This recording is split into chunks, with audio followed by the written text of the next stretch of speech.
Bonjour à tous et bienvenue sur la chaîne Plongée et Découverte. Alors aujourd'hui on va répondre à une petite question que je pense beaucoup de personnes se posent. Qu'est-ce que la plongée?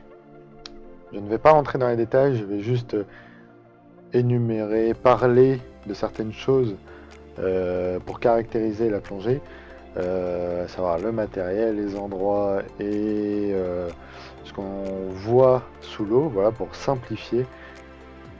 Mais je ne rentrerai pas dans les détails de comment on plonge, qu'est-ce qu'il y a, etc., etc. Je vais juste vous expliquer succinctement.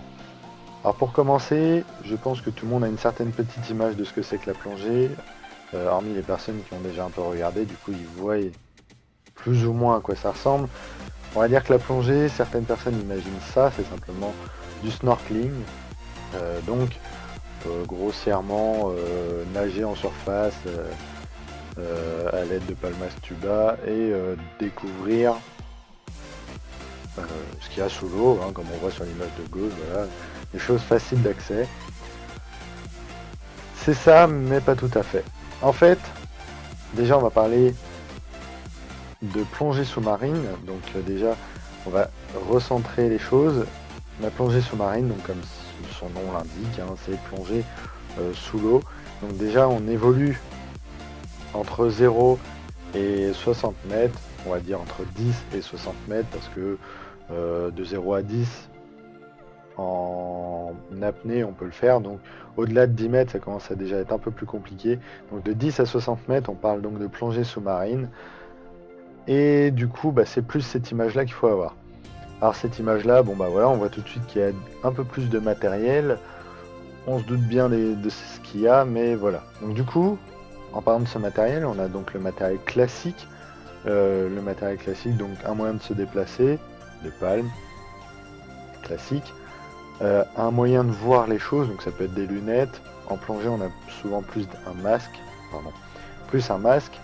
donc comme celui-ci par exemple.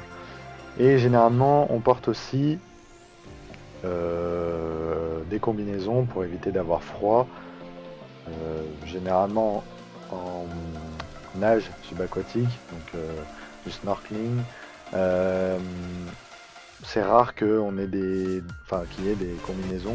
Vite fait des shorties, mais généralement lorsque vous faites ça, l'eau est relativement abordable niveau température, à savoir entre 25 et 30 degrés.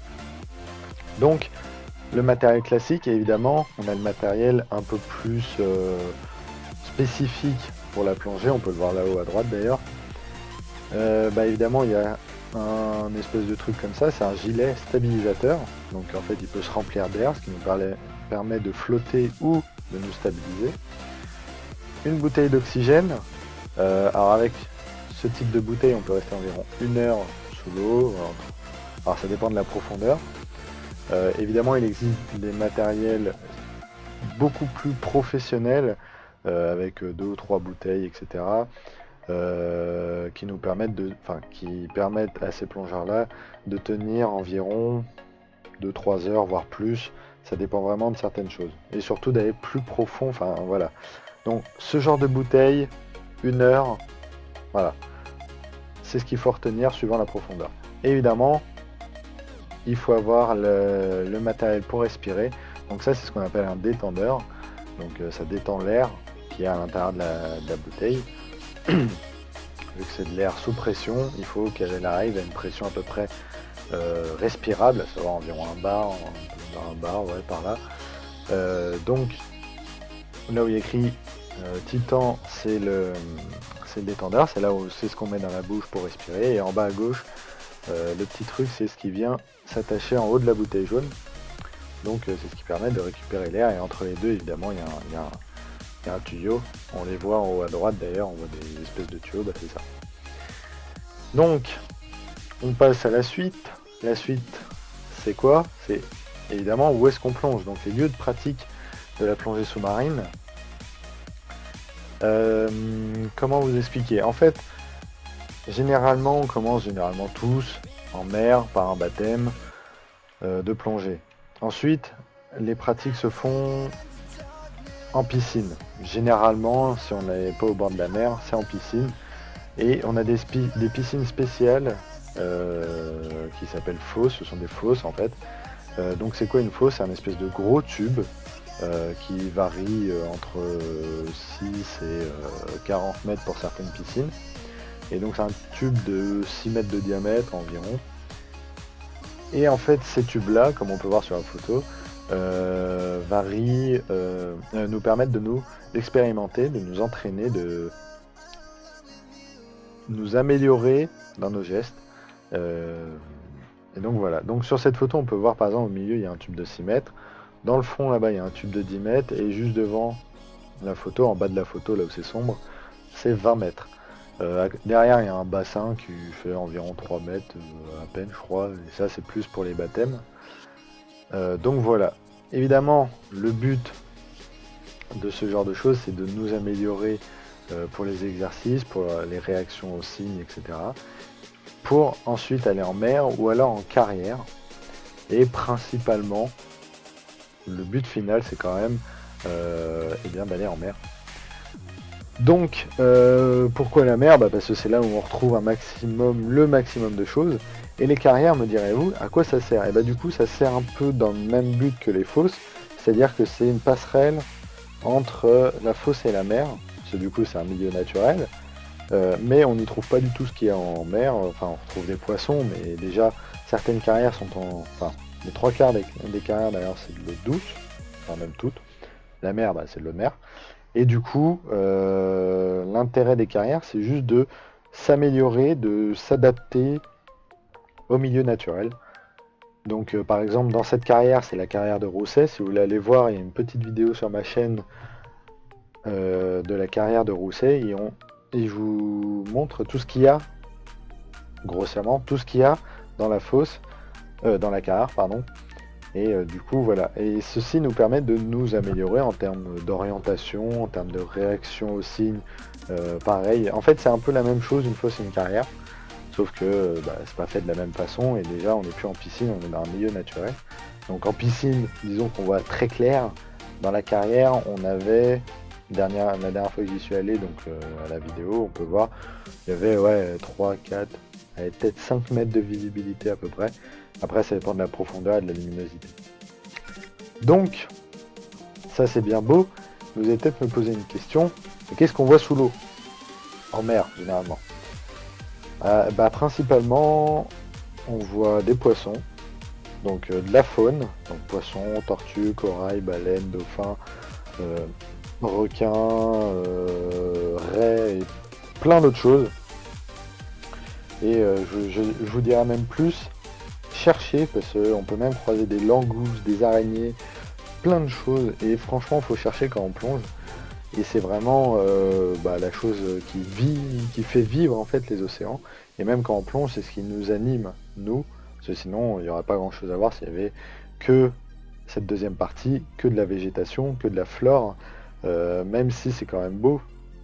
Lorsqu'on croise une gorgone, des algues, des éponges. Là j'ai mis Barrique, c'est la photo du milieu. Voilà, s'il y avait que de la flore, on s'ennuierait. Alors que les poissons, voilà, ça fait vivre, ça fait un peu une télé ça fait un peu une télé à 360 degrés, en réalité on est dedans et tout. C'est vraiment quelque chose de très beau. Si je peux vous convaincre comme ça, c'est vraiment très beau. Et puis voilà, donc après voilà, il y a plein d'autres choses, comme vous voyez au-dessus, entre la faune et la flore, une espèce d'anémone, là, des espèces d'algues cheloues. En gros c'est une anémone, c'est un mollusque si je dis pas de bêtises, donc c'est un animal, et sa particularité est un peu comme le spirographe, c'est-à-dire que vous l'approchez et hop, toutes les espèces de tentacules qu'on voit rentrent à l'intérieur d'une espèce de coque molle qui sert de protection. Donc le spirographe c'est un peu la même chose, sauf que c'est un ver. Ah, c'est peut-être un ver aussi l'anémone. Donc voilà, et après il existe plein d'autres animaux. Et enfin, il existe une dernière petite chose, donc en prenant un peu de profondeur, on passe plutôt dans les 30 à 60 plus mètres. Ce sont les épaves. Les épaves, qu'est-ce que c'est? C'est très simple, les épaves en fait ce sont des carcasses de transport, par exemple ici on a un avion, donc ce sont des carcasses, donc cet avion a peut-être été coulé il y a une centaine d'années, Bon, peut-être pas parce que vu sa conception, peut-être un peu moins. Mais voilà. Par exemple, on peut imaginer que c'était un transporteur de troupes. Avoir comme ça, on dirait plus un Canadair ou une connerie comme ça. Mais du coup, voilà. Donc, des fois, ils se retrouvent sous l'eau. Et à l'époque, ils n'avaient pas les techniques ou les moyens de faire refaire surface ce genre de truc où ils sont peut-être trop profonds si c'est au-delà de. Déjà au-delà de, je sais pas, 40-50 mètres, ça devient déjà un peu compliqué. Et du coup, bah, il les laisse et ça devient des nouveaux récifs en fait pour les poissons. Ça ne pollue quasiment pas en fait. Ça pollue forcément dû aux matériaux qu'il y a, mais comme vous pouvez voir là déjà, il y a plus les hélices, il n'y a plus les sièges, tout ce qui peut être, qui peut apporter du poison à l'océan. Évidemment, l'atterrissage a dû faire détruire, bon là c'est sablonneux, mais ça a dû détruire des comment, bah, la surface, on va dire, il y avait peut-être des animaux qui y vivaient, etc. Mais en fait, ça crée un nouveau milieu pour ces animaux et du coup, ils pourront se développer dessus. Ça peut par exemple servir de cachette pour de certains prédateurs, pour certains poissons. Voilà. Et du coup, il en existe des différents. Donc il y a les avions, évidemment, ça peut être pendant la guerre. Il y a des bateaux, pareil, venant de la guerre, des bateaux de pêche, le Titanic, hein, voilà. Bon, le Titanic, évidemment, on peut pas aller le voir parce qu'il est beaucoup trop profond. Il y a même des sous-marins. Alors ce sous-marin, je le connais sans le connaître, c'est-à-dire je suis jamais allé le voir, mais je le connais parce que j'en entends beaucoup parler. C'est le Ruby, qui se situe dans le sud de la France, vers Toulon, par là, plus à l'est. Euh, et en fait, c'est un sous-marin qui a été coulé pendant la guerre, si je dis pas trop de bêtises. Et du coup, il repose sur un fond de 55 mètres. Donc c'est très profond. Et ce qui paraît, il est très très beau, j'aimerais bien aller le voir. Et donc voilà, donc les épaves, ce sont encore des choses à aller voir. Donc cette fois, c'est pas du vivant, c'est plus quelque chose qui perdure dans le temps vu que c'est là, mais ça évolue quand même avec le temps. Ça se dégrade, la faune, la flore s'installe, et du coup on peut voir les évolutions. C'est jamais le même tableau, généralement. Donc voilà, donc c'est encore quelque chose qui donne du cachet à nos océans et qui donne envie au final d'aller dans l'eau. Voilà, donc après à vous de découvrir ce qui se cache sous les océans un peu partout dans le monde, mer et océan évidemment. N'hésitez pas à mettre en commentaire de partager vos expériences, etc. De me dire si j'ai dit des choses qu'il fallait pas, me confirmer que le rugby est bien dans le sud, vers Toulon. Dites-moi s'il y a des choses que j'aurais dû parler et que j'ai oublié ou j'ai pas pensé à parler tout simplement. Dites-moi si ce format de vidéo est intéressant, parce que moi je trouve ça bien, au final c'est clair. Et n'hésitez pas à vous abonner pour voir la suite. J'ai quelques petites idées à faire, maintenant il faut que ça mûrisse et que ça passe. Et voilà, sur ce, moi je vous dis rendez-vous à la prochaine, dans une prochaine vidéo. Faites de bonnes bulles et n'hésitez pas à laisser un petit like si vous avez aimé. Allez, ciao, bye bye.